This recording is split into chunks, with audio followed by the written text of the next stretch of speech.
Good evening बच्चों। तो आज हम लोग अपने इस वीडियो में इस लेक्चर में देखेंगे हमारे यहाँ के क्लास 10th के केमिस्ट्री का सेकंड चैप्टर, जो कि है एसिड बेस एंड सॉल्ट, यानी अम्ल क्षारक एवं लवण। तो इसके हम लगभग 50 से अधिक प्रश्नों की प्रैक्टिस इस वीडियो में करेंगे और बाकी 20 से ज़्यादा प्रश्नों की प्रैक्टिस हम अपने अगले इसके पार्ट 2 वीडियो में करेंगे। तो स्टार्ट करते हैं आज का अपना पहला वीडियो। पहला जो अपना प्रश्न है, क्या कह रहा है प्रश्न, देखिए आप। बेकिंग पाउडर को गर्म करने पर कौन सी गैस निकलती है? बेकिंग पाउडर, इसे हम बेकिंग सोडा भी कह सकते हैं, ठीक है ना। तो NaHCO3 जिसका फॉर्मूला होता है, CO3 है, उसको गर्म आप करेंगे, क्या हो जाएगी? कार्बन डाइऑक्साइड गैस CO2 निकलेगी। ऑप्शन सी करेक्ट हो जाएगा। क्वेश्चन नंबर 2 देखिए, नियॉन क्या है, ठीक है ना। तो नियॉन क्या है? नियॉन एक तरह से अक्रिय गैस है, ठीक। Helium, neon, argon, krypton, xenon, radon, ये सब के सब अक्रिय गैसें हैं। ऑप्शन बी करेक्ट हो जाएगा। क्वेश्चन नंबर आप थर्ड देखिए। थर्ड क्वेश्चन आपके स्क्रीन पे दिख रहा है आपको कि बहते हुए रक्त को रोकने में उपयोगी कौन है? खून बह रहा है तो किस चीज़ को लगाने से वो रुक सकता है? तो क्या ऑप्शन है? ऑप्शन डी करेक्ट है, फिटकरी, जिसे पोटास एलम कहते हैं। इसीलिए आपने देखा होगा कि जहाँ पर सैलून्स होते हैं, जहाँ पर दाढ़ी बनाते हैं, तो दाढ़ी बनाने के बाद वो लोग चेहरे पर फिटकरी लगा देते हैं। इससे अगर कहीं भी कुछ कट गया हो जिससे खून निकल रहा हो, तो फिटकरी लगाने से खून का जो प्रवाह है वो रुक जाएगा, ठीक। तो ये फिटकरी है, क्योंकि फिटकरी में पोटेशियम पाया जाता है। ऑप्शन डी करेक्ट हो जाएगा। क्वेश्चन नंबर 4 देखिए, सोडियम कार्बोनेट के जलीय विलयन में कार्बन डाइऑक्साइड गैस अधिकता से प्रवाहित कराने पर प्राप्त होने वाला पदार्थ है। सोडियम कार्बोनेट यानी Na2CO3 में जब हम कार्बन डाइऑक्साइड गैस के जलीय विलयन में प्रवाहित कराते हैं तो वो बन जाता है सोडियम बाइकार्बोनेट या सोडियम हाइड्रोजन कार्बोनेट, जिसे हम NaHCO3 कहते हैं। ऑप्शन सी करेक्ट हो जाएगा। क्वेश्चन नंबर 5 देखिए, आपके सामने स्क्रीन पर लिखा हुआ है, नौसादर का रासायनिक सूत्र क्या है? हम लोगों ने फर्स्ट पार्ट में ये क्वेश्चन देखा था, वहाँ मैंने बताया था आपको कि अमोनियम क्लोराइड को ही नौसादर कहते हैं। तो इसका फॉर्मूला होता है NH4Cl। ऑप्शन डी करेक्ट हो जाएगा। क्वेश्चन नंबर 6 देखिए, विरंजक चूर्ण पर तनु सल्फ्यूरिक अम्ल की अभिक्रिया से गैस निकलती है। विरंजक चूर्ण यानी कि ब्लीचिंग पाउडर, जिसका फार्मूला CaOCl2 होता है। तो उसमें कौन सी गैस मौजूद है? क्लोरीन गैस मौजूद है। तो जब निकलेगी तो कौन सी गैस निकलेगी? क्लोरीन गैस उसमें है, तो क्लोरीन गैस ही निकलेगी। ऑप्शन सी करेक्ट हो जाएगा। तो ये हमारा क्वेश्चन नंबर 6 में सी ऑप्शन करेक्ट हो जाता है। अब हम लोग आगे अगला प्रश्न देखते हैं। क्वेश्चन नंबर 7 देखिए, आपके सामने स्क्रीन पर आ चुका है। खाने के सोडे का रासायनिक सूत्र क्या है? इसे खाने का सोडा भी कहते हैं, इसे बेकिंग सोडा भी कहते हैं। तो ये है हमारा सोडियम हाइड्रोजन कार्बोनेट या sodium bicarbonate, NaHCO3। Option B correct है। क्वेश्चन नंबर 8 देखिए, सोडियम कार्बोनेट का जलीय विलयन कैसा होता है? तो सोडियम कार्बोनेट का जो जलीय विलयन होता है वो क्षारीय होता है। ऑप्शन सी करेक्ट हो जाएगा। क्वेश्चन नंबर 9 देखिए, धावन सोडा का रासायनिक सूत्र है। 3 बार 4 बार बोर्ड परीक्षा में पूछा गया है। धावन सोडा Na2CO3 डॉट 10H2O, ठीक है ना, सोडियम कार्बोनेट जिसको हम बोलते हैं। क्वेश्चन नंबर 10 देखिए, माइक्रोकॉस्मिक लवण का सूत्र क्या होता है? माइक्रोकॉस्मिक लवण वो होता है जिसमें कई सारे धनायन और ऋणायन मौजूद होते हैं। ऑप्शन बी आपका करेक्ट है, NaNH4HPO4 dot 4H2O, sodium ammonium hydrogen phosphate जिसको हम बोलते हैं। यहाँ Na भी प्लस है, NH4 भी प्लस है, H भी प्लस है, तीनों पर एक एक प्लस है और PO4 पे 3 माइनस है, ठीक। तो ये है हमारा माइक्रोकॉस्मिक लवण का सूत्र। क्वेश्चन नंबर 11 आपके सामने है, एस्टिक अम्ल एक दुर्बल अम्ल है। एस्टिक अम्ल दुर्बल अम्ल क्यों है? क्योंकि इसके आयरन की मात्रा कम होती है। जिस भी अम्ल का आयरन कम होता है वो आपका दुर्बल अम्ल है। जो ज़्यादा आयनित हो जाता है वो प्रबल अम्ल होता है। तो ऑप्शन बी करेक्ट है। क्वेश्चन नंबर 12 आपके सामने स्क्रीन पर देखिए लिखा हुआ है, एक हाइड्रोक्लोरिक अम्ल की शक्ति 10⁻⁻2N है। इस विलयन का pH कितना होगा? ठीक, तो 10 की पावर में जो भी लिखा हो, अगर वो शक्ति दिया हुआ है तो वही उसका pH हो जाता है। 10 की पावर माइनस pH से इसको तुलना करेंगे तो 10 की power minus pH is equal to 10 की पावर -2, तो pH इजक्वल टू 2 आ जाएगा। ऑप्शन बी करेक्ट हो जाएगा। क्वेश्चन नंबर 13 देखते हैं, एक विलयन में हाइड्रोजन आयन का सांद्रण कितना है? 10⁻⁻7 1 × 10⁻⁻7 मोल पर लीटर है। 10 की पावर -7 दिया हुआ है और 10 की पावर -14 होता है H प्लस और OH माइनस को मिला करके। तो जो H प्लस का सांद्रण है वही आपका pH का मान है।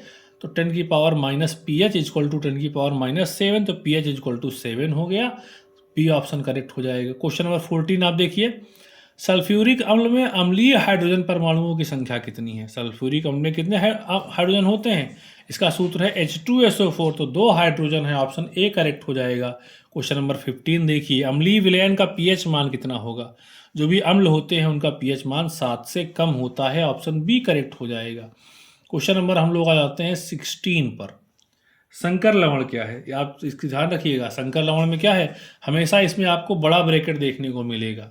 अगर बड़ा ब्रैकेट है तभी वो संकर लवण है। तो हमारे ऑप्शन सी में ही बड़ा ब्रैकेट हमें दिख रहा है, ठीक है। तो हमारा यही ऑप्शन सी करेक्ट हो जाएगा, Na3FeCN6। क्वेश्चन नंबर 17 देखिए, पोटास एलम का रासायनिक सूत्र क्या है। पोटास एलम को ही फिटकरी कहा जाता है, तो इसका सूत्र होता है K2SO4.Al2SO4.24H2O, यानी पोटेशियम सल्फेट, एल्युमिनियम सल्फेट, साथ में जल के 24 अणु आपको मिलते हैं। तो ये फिटकरी है, पोटास एलम है, ऑप्शन सी करेक्ट हो जाएगा। क्वेश्चन नंबर आपके सामने देखिए, ये 18 लिखा हुआ है। क्वेश्चन नंबर 18 है ये, जल को जीवाणु रहित बनाने के लिए क्या किया जाएगा, ठीक है ना। जल में अगर बैक्टीरिया खत्म ना रहे, मर जाए, नष्ट हो जाए, तो क्या उसके लिए उसमें क्या मिलाएंगे, उसके लिए उसमें मिलाते हैं विरंजक चूर्ण यानी ब्लीचिंग पाउडर। तो जो स्विमिंग पूल्स होते हैं जहाँ पर पानी वगैरह भरा रहता है, उसके बैक्टीरिया को ख़त्म करने के लिए विरंजक चूर्ण इस्तेमाल किया जाता है। जैसे अगर आप कभी गए हों लखनऊ में, जैसे आनंदी मैजिक वर्ल्ड है, नीलांश मैजिक वर्ल्ड है, या कानपुर में आपका जो ब्लू वर्ल्ड है, वहाँ पर ये सारी चीज़ें आपको, इतना पानी जो भरा होता है, तो वहाँ पर उस पानी को स्वच्छ रखने के लिए, उसमें बैक्टीरिया ना आ जाएं, उसमें विरंजक चूर्ण यानी ब्लीचिंग पाउडर मिलाया जाता है, ऑप्शन डी करेक्ट हो जाएगा। क्वेश्चन नंबर 19 देखिए, आग बुझाने वाले यंत्रों में प्रयुक्त होने वाला पदार्थ कौन है। जो भी अग्निशामक यंत्र होते हैं, इससे आग बुझाते हैं, उसमें वो चीज़ मौजूद रहती है जिसमें कार्बन डाइऑक्साइड हो। कार्बन डाइऑक्साइड आपका Na2CO3 में भी होती है और NaHCO3 यानी सोडियम कार्बोनेट में भी होती है, और सोडियम हाइड्रोजन कार्बोनेट में भी CO2 पाया जाता है। तो ऑप्शन नंबर यहाँ पर ए में CO3 लिखा हुआ है, यानी इसमें CO2 है, तो ऑप्शन ए करेक्ट हो जाएगा।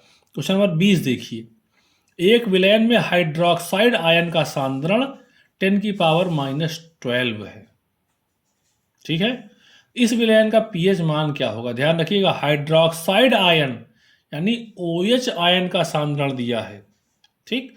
तो इसको मैं आपको दिखा देता हूं, ये जो है सॉल्व करके,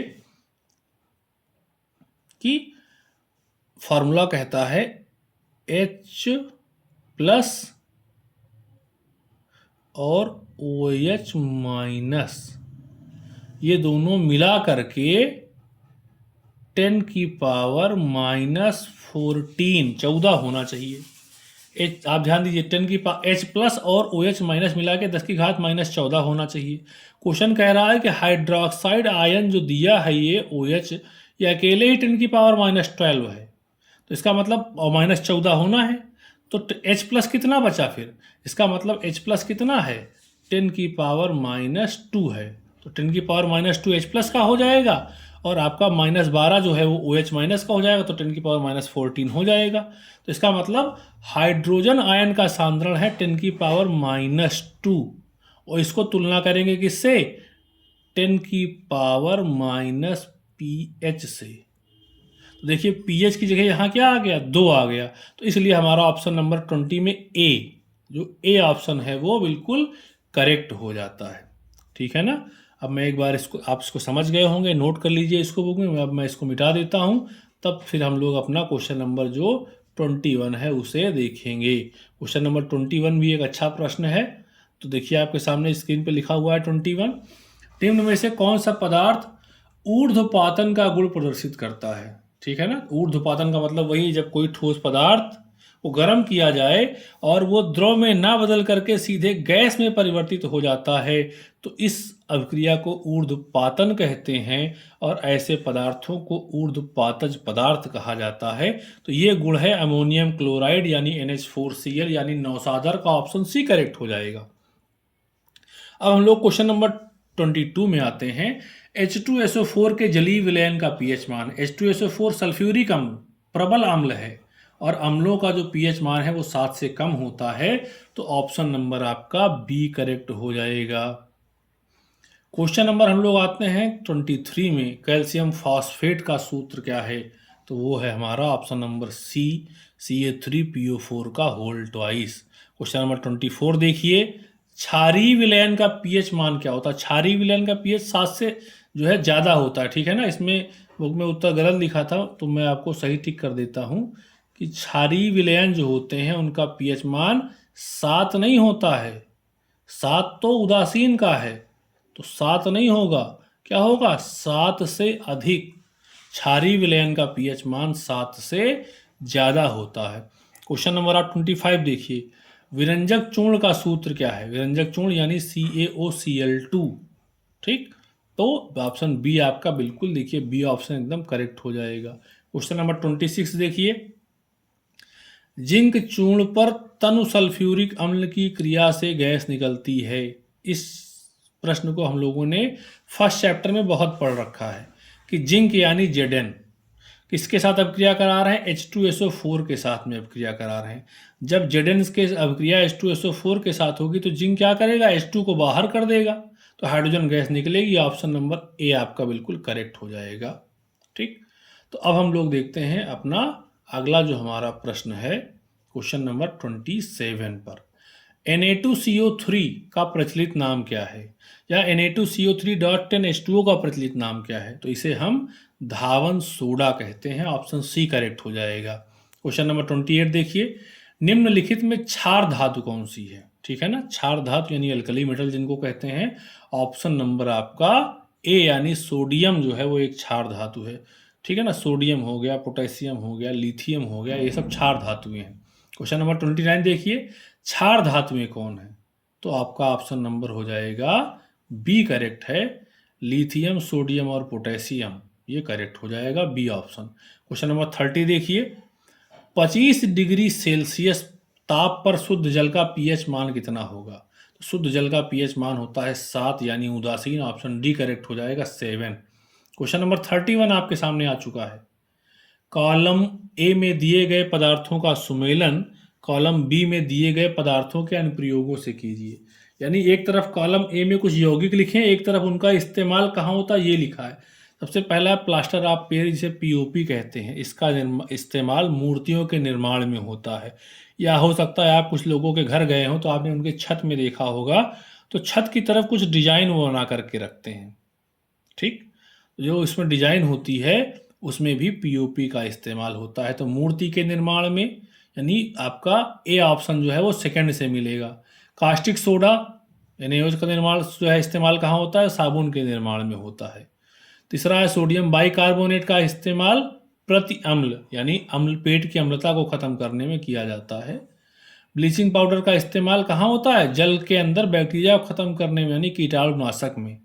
तो पहला जो है ए वो दूसरे से मिलेगा, दूसरा जो है वो पहले से मिलेगा, तीसरा जो है चौथे से मिलेगा और चौथा जो है वो तीसरे से मिलेगा। तो देखिए नीचे ऑप्शन नंबर बी करेक्ट हो जाएगा जो हाईलाइट किया गया है।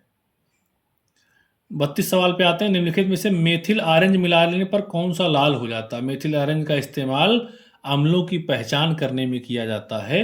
जब इसे अम्ल में मिलाया जाता है तो वो लाल हो जाता है। तो H2SO4 आपका बिल्कुल जो है वो करेक्ट हो जाएगा, बी ऑप्शन। क्वेश्चन नंबर 13 में आइए, 33 में, निम्न में से अम्लीय लवण कौन सा है। अम्लीय लवण वो होते हैं जिसके अंदर हाइड्रोजन मौजूद हो, तो वो है हमारा option B NaHSO4 sodium hydrogen sulphate. Number 34 आइए, अम्ल एवं क्षारक की अभिक्रिया कराएंगे तो क्या प्राप्त होता है, उदासीनीकरण अभिक्रिया होगी, लवण और जल प्राप्त होगा। ऑप्शन डी करेक्ट हो जाएगा। क्वेश्चन नंबर 35 देखिए, धावन सोडा के एक अणु में जल के अणुओं की संख्या कितनी है। धावन सोडा का सूत्र क्या है, Na2CO3.10H2O। तो जल के कितने अणु मौजूद हैं, 10 अणु मौजूद होते हैं। ऑप्शन नंबर डी आपका करेक्ट हो जाएगा। क्वेश्चन नंबर हम लोग आ जाते हैं 36 में। प्लास्टर ऑफ पेरिस की जल से अभिक्रिया कराने पर क्या बनता है? प्लास्टर ऑफ पेरिस की जब हम जल से अभिक्रिया कराते हैं तो बनता है जिप्सम। ठीक है ना, ऑप्शन बी करेक्ट हो जाएगा। प्लास्टर ऑफ पेरिस का सूत्र क्या है? तो प्लास्टर ऑफ पेरिस का सूत्र है, देखिए ऑप्शन नंबर ए आपका बिल्कुल करेक्ट लिखा हुआ है, CaSO4.10H2O, यानी कि CaSO4.10H2O जो है वो आपका प्लास्टर ऑफ पेरिस का सूत्र होता है। ठीक, और इसका इस्तेमाल मैंने बताया अभी आपको कि मूर्तियों के निर्माण में इसका इस्तेमाल किया जाता है। इसका अलावा घरों की सजावट में भी इसका इस्तेमाल जो है वो खूब किया जाता है। आजकल ये बहुत ज़्यादा प्रचलन में भी चल रहा है। ठीक, तो अब हम लोग आ जाते हैं अपने, और देखिए प्लास्टर ऑफ पेरिस का सूत्र तो CaSO4.1/2H2O है, और जो जिप्सम बनता है, जिप्सम का सूत्र भी इसी से मिलता जुलता है। कौन सा है? जो बी ऑप्शन में लिखा है CaSO4.2H2O, ये जिप्सम का सूत्र है, ये भी आपको ध्यान रख लेना है। तो ए वाला सूत्र है प्लास्टर ऑफ पेरिस का, और बी में जो लिखा है ये है आपका जिप्सम का सूत्र। क्वेश्चन नंबर 38 पर आ जाइए। कैल्शियम नाइट्रेट का रासायनिक सूत्र क्या है? कैल्शियम नाइट्रेट यानी CaNO3 का होल ट्वाइस हो जाएगा आपका, बी ऑप्शन करेक्ट हो जाएगा। शुद्ध जल का पीएच कितना होगा? 7 हो जाएगा। शून्य पीएच वाला विलयन क्या हो जाएगा? भाई 7 से कम है शून्य तो अम्लीय हो जाएगा। क्वेश्चन नंबर 41 आइए। हाइड्रोजन आयन की प्रकृति कैसी है? हाइड्रोजन आयन जिसमें मौजूद होता है वो सबके सब अम्ल होते हैं, तो ए ऑप्शन सही हो जाएगा। क्वेश्चन नंबर 42 आइए। 42 में देखिए, एथेनॉल की सोडियम से अभिक्रिया कराने पर प्राप्त होती है, क्या प्राप्त होगी? मैंने नीचे लिख दिया है, एथेनॉल यानी 2C2H5OH + 2Na। ठीक, और ये क्या करेगा? Na जो है आगे जाएगा H की जगह पर, और H निकलेगा बाहर, तो 2 H हैं तो H2 निकलेगा, यानी हाइड्रोजन गैस बाहर निकलेगी। बी ऑप्शन बिल्कुल करेक्ट हो जाएगा। क्वेश्चन नंबर 43 पे आ जाइए।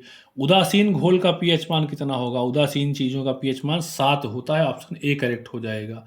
44 देखिए, पीएच मान 8.5 वाला विलयन है, 8.5 यानी 7 से ज़्यादा है, और 7 से ज़्यादा है यानी कि क्षारीय होगा। एक विलयन लाल लिटमस को नीला करता है, जो भी लाल लिटमस को नीला करेगा, ठीक है ना, इसका मतलब है वो क्षार की पहचान कर रहा है, वो क्षार है, तो उसका पीएच मान 7 से ज़्यादा होगा। यानी देखिए चारों ऑप्शन में केवल 8 ही 7 से ज़्यादा है, तो डी ऑप्शन करेक्ट हो जाएगा। बेकिंग सोडा का सूत्र क्या है? Question number 46। Baking soda sodium hydrogen carbonate NaSCO3, option B correct हो जाएगा। अब क्वेश्चन नंबर आपके सामने आ चुका है 47। प्रबल बेस है, बेस का मतलब क्षार, क्षारक। प्रबल बेस कौन है? NaOH, सोडियम हाइड्रोक्साइड आपका प्रबल बेस है। 48 देखिए, अवक्षेपण अभिक्रिया है। अवक्षेपण अभिक्रिया क्या होती है? जिसमें कोई एक ऐसा ठोस बन जाता है जो घुलता नहीं है, अलग से दिखता रहता है। देखिए ए ऑप्शन, अगर हम बी को देखें तो बी में तो कोई ठोस बन ही नहीं रहा है, सी को देखें तो सी में भी कोई ठोस नहीं बन रहा है, डी को देखें तो डी में सिर्फ ठोस बन रहा है, कोई जल बन ही नहीं रहा है, तो घुलने ना घुलने की बात नहीं हुई। घुलेगा कब? नहीं, जब वहाँ कोई जल तो मौजूद हो, जो कोई जलीय विलयन मौजूद हो। तो ऑप्शन ए ही ऐसा है जिसमें जलीय विलयन भी है और ठोस भी है, तो ऑप्शन ए आपका बिल्कुल करेक्ट हो जाएगा। इसमें हमें BaSO4 यानी बेरियम सल्फेट का अवक्षेप प्राप्त होता है। क्वेश्चन नंबर 49 आपके सामने है। क्षारीय धातु, मैंने बताया आपको लिथियम, सोडियम, पोटेशियम, ये सब क्षारीय धातुएं हैं। एक विलयन लाल लिटमस को नीला कर देता है, इस विलयन का संभावित पीएच मान क्या होगा? ठीक, लाल को नीला कर देता है यानी कि ये क्षारक की पहचान है। तो जब हम लोगों ने अभी अभी एक प्रश्न ऊपर देखा था, इसमें अभी मैंने देखिए प्रश्न 45, एक विलयन लाल लिटमस को नीला करता है, तो वहाँ भी 8 आया था, यहाँ भी एक विलयन लाल लिटमस को नीला, जो लाल को नीला कर दे, आप समझ जाइए वो क्षारक की पहचान है, तो 8 होगा। और अगर नीले को लाल कर दे तो अम्ल की पहचान है, 7 से कम होगा। इसको मैं एक आपको ट्रिक बता देता हूँ, बिल्कुल ईजिली आप कैसे कर पाएंगे, आपको नहीं भी याद आ रहा है तो आप चारों ऑप्शन को देख लीजिए, उनमें से 3 ऑप्शन एक जैसे होंगे और चौथा ऑप्शन अलग होगा। यानी एक जैसे का मतलब है कि उनमें से 3 या तो 7 से कम होंगे या 7 से ज़्यादा होंगे। तो अगर 3 7 से कम है और चौथा 7 से ज़्यादा है तो चौथा सही हो जाएगा, और चौथा अगर 3 7 से ज़्यादा है और चौथा 7 से कम है तो 7 से कम वाला भी सही हो जाएगा। यानी जो बाकी से हट के होगा वही सही उत्तर होगा इसमें। क्वेश्चन नंबर 51 देखिए, CaOCl2 का प्रचलित नाम। CaOCl2 वही है, ब्लीचिंग पाउडर, विरंजक चूर्ण जिसे हम कहते हैं, कैल्शियम ऑक्सीक्लोराइड भी कह सकते हैं। क्वेश्चन नंबर 52 देखिए, अम्ल वर्षा में जल का पीएच मान। अम्ल वर्षा का मतलब ही है कि हमारा जो जल है उसका पीएच मान 7 से कम है, तो अम्ल वर्षा में 5.7 से कम होता है, लगभग 5.2 के आसपास हो जाता है, उसी को अम्ल वर्षा कहते हैं। आमतौर पर जब पहली बार बारिश होती है तो वायुमंडल में मौजूद विभिन्न प्रकार के ऑक्साइडों के साथ में अभिक्रिया करके जल भिन्न भिन्न प्रकार के अम्लों का निर्माण करता है, उसी को अम्ल वर्षा कहते हैं। तो वो ऑप्शन बी करेक्ट हो जाएगा, 5.6 से कम लगभग 5.2 होता है। क्वेश्चन नंबर 53 आ जाइए, ठीक है ना। एथेनॉल की सोडियम धातु से अभिक्रिया होने पर उत्पन्न होती है। मैंने ये अभिक्रिया ऊपर लिख के दिखाई थी कि C2H5OH प्लस Na, दोनों में दो दो लिए गए थे, H2 गैस निकलेगी, हाइड्रोजन गैस निकलेगी, ऑप्शन बी करेक्ट हो जाएगा। इस प्रकार से हम लोगों ने अपने इस सीरीज में 53 क्वेश्चंस की प्रैक्टिस की है। अभी इसका सेकंड पार्ट भी आएगा, उसमें भी हम कई सारे प्रश्नों की प्रैक्टिस करेंगे। तो इस तरह से ये पूरा चैप्टर जो है वो आपका रिवाइज हो जाता है। अगर आप इन प्रश्नों को देख लेते हैं तो ना सिर्फ बहुविकल्पीय प्रश्न बल्कि अति लघु उत्तरीय और लघु उत्तरीय प्रश्न भी आप इजीली जो है वहाँ पर एग्जाम हॉल में टैकल कर पाएंगे। इसी तरह आप हमारे साथ लगातार बने रहें और निश्चित तौर पर जीवन में आप सफलता को प्राप्त करेंगे। Thank you so much for connecting with us.